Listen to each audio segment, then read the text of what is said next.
More weird creatures are popping up in the jar. Hey everyone, it's day 21 of building our microbial sandbox by adding random stuff every day. Biodiversity is back. Let's see what's living in here now. Here's something new. Eurocentrum turbo. These two are stuck together because they're in the middle of binary fission, splitting into two cells. Its distinct pinch in the middle that gives it a spinning top shape.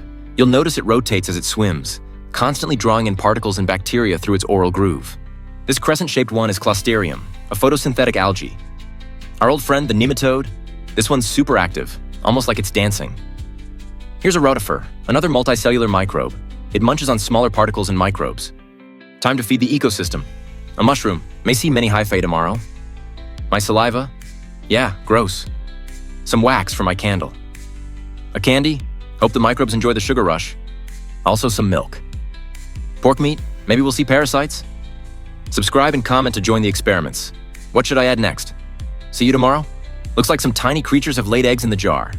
Hey everyone, it's day 22 of building our microbial sandbox by adding random stuff every day. Let's check out what's living in here now. And as always, drop your ideas in the comments. What should I add next? As expected, the jar is full of ciliates.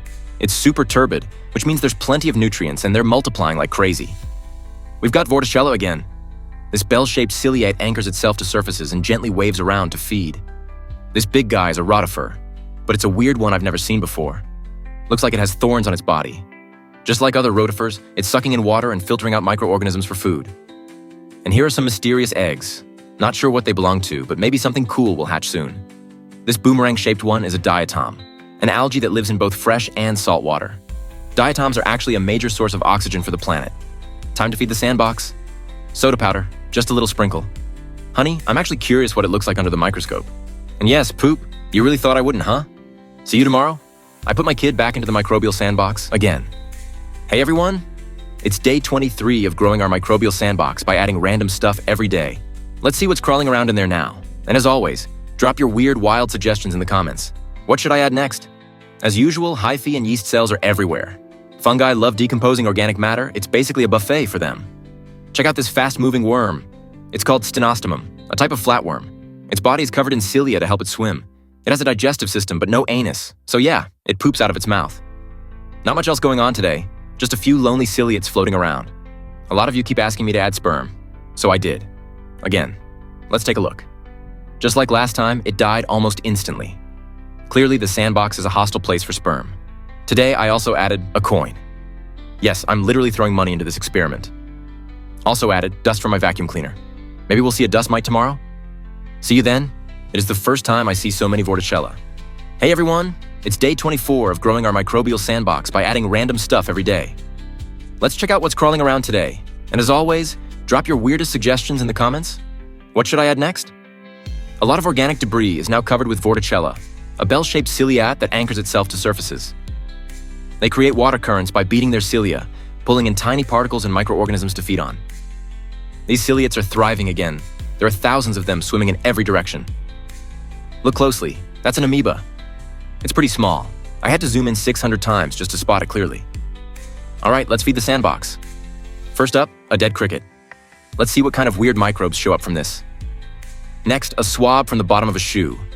Who knows what kind of microscopic life is hiding there? And finally, some outdoor leaves, fresh from nature. Catch you tomorrow. It's day 25 of growing our microbial sandbox by adding random stuff every day. That floating cricket is making the jar look even creepier than usual. Let's check what's crawling around today. And don't forget, drop your weirdest suggestions in the comments. What should I add next? I spotted a fast-moving mite with long body hairs. It's likely Lepidoglyphus destructor, also known as the sugar mite. These are common in stored foods, mattresses, and carpets. It's not aquatic, so it probably just wandered onto the slide by accident, not actually part of our sandbox ecosystem. As usual, Vorticella and lots of smaller ciliates are thriving inside, just like yesterday. I also found euplotes, a single-celled ciliate with a flat oval shape. They walk across surfaces using fused cilia called cirri and feed on bacteria and organic particles. Their unique movement makes them a favorite in microbiology research. All right, time to feed the sandbox again. A chip, let's see if they enjoy a little junk food. Some toothpaste. Hopefully this tiny amount won't wipe them out. And a dab of soap. I'm honestly not sure if it'll kill the ciliates or not, but let's find out together. See you tomorrow? It's day 26 of growing our microbial sandbox by adding random stuff every day.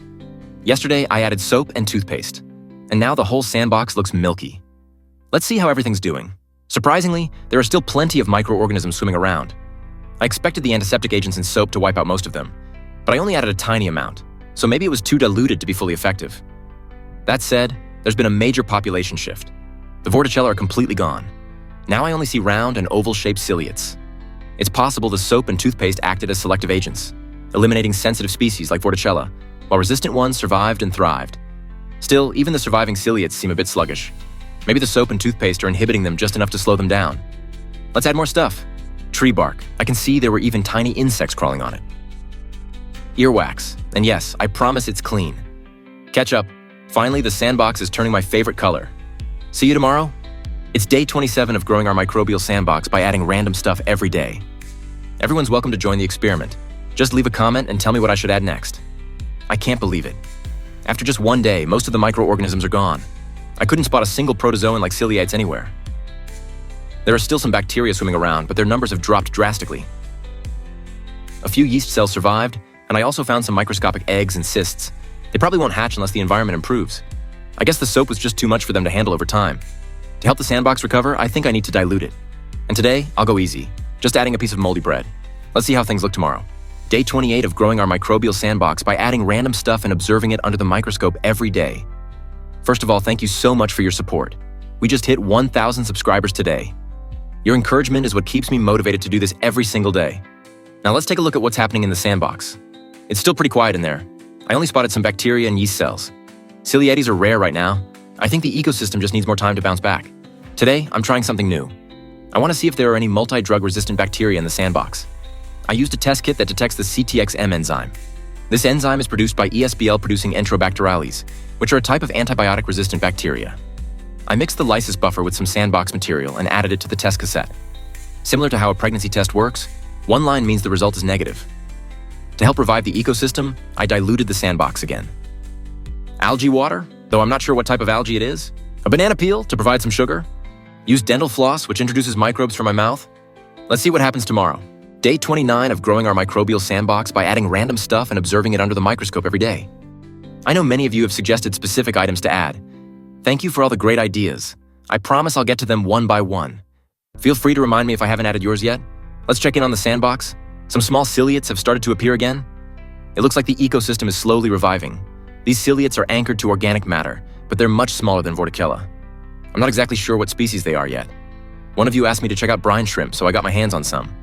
And wow, they look amazing under the microscope. Totally different from how they look to the naked eye. That said, I'm not adding them directly into the sandbox. I think they die instantly in that environment. Instead, I'll give them a more suitable setup for observation. Now for today's additions. A toenail. Let's hope there's no fungus on it. Some cheese again, and next time I might try blue cheese. And dog saliva. Now we've got both human and dog oral microbes in the mix. Let's see what grows tomorrow. See you then. Day 30 of growing our microbial sandbox by adding random stuff and observing it under the microscope every day. 30 days in, and we've added a lot of weird and wonderful materials into this jar.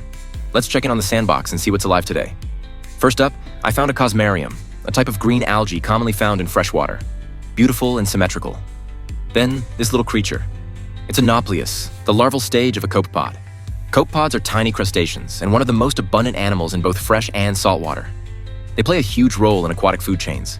There are also lots of mysterious single-celled organisms swimming around the algae. No idea what some of them are yet. This strange one. I honestly have no clue what it is. Now for today's additions. Chili powder. Can microorganisms survive spicy? Let's take a quick look under the microscope. Mostly just mud-like particles, and the red bubbles are probably natural oils. Booger. Hopefully I didn't add COVID with it.